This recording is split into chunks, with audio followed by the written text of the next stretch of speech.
I would like my work to interest people, capture them, but also captivate them in such a way that they have to stay and they have to look closer. In fact, they have to come back and look at the work again, because you know what? That's what I've done with pieces of work that have really taken me.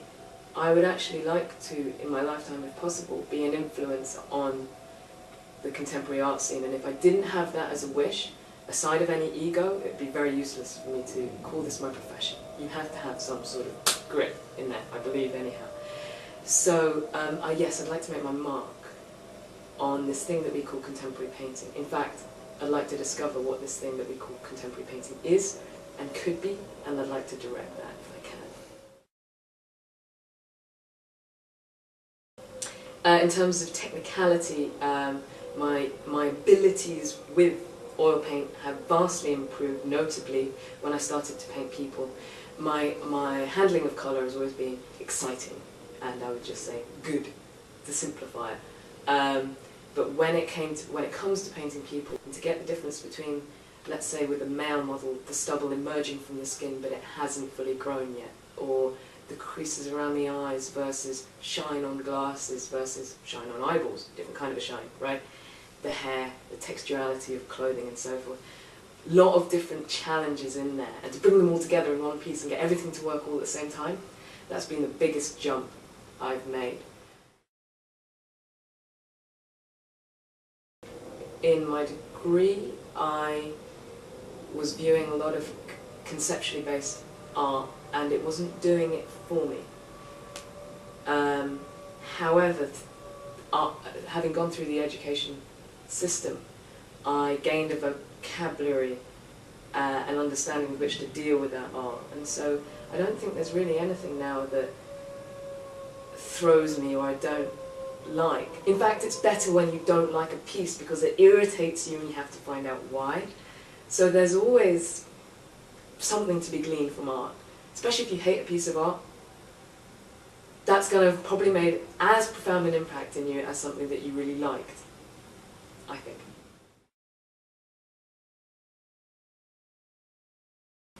The thing that I find that arises most frequently is a tightening up, a stiffening, in that one is creating the subject, one is depicting the subject, and the painting is free-flowing, and you're working on the top, you're working on the bottom, you're working in the middle, over here, over there, on this arm as well as this arm, and so forth.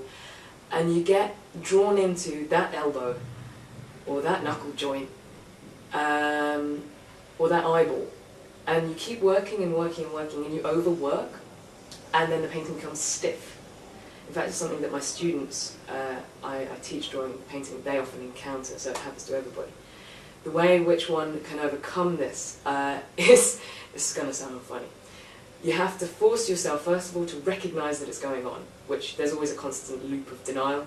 Oh no, if I just keep working, it'll get better. No. And an hour goes by and 2 hours go by and you think, well, actually, this is really not working.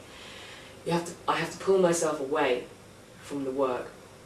I find that working on a larger portion of the painting helps, because you're literally using more of your body to cover that surface area, and you're relaxing out your muscles. And when you come back to the smaller part, and I do find it's the smaller little intriguing little bits and pieces, one ear or whatever, then you've loosened up a bit and you've got a bit more clarity. Or jumping up and down. And sort of that loosening up that way.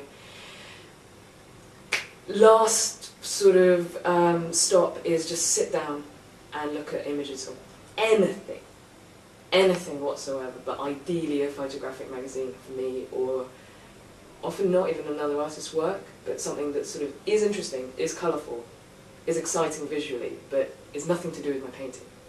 And my mind starts picking up what that image is doing, and then I can just take a side glance to my painting and hope that I see where it is that I'm meant to go next.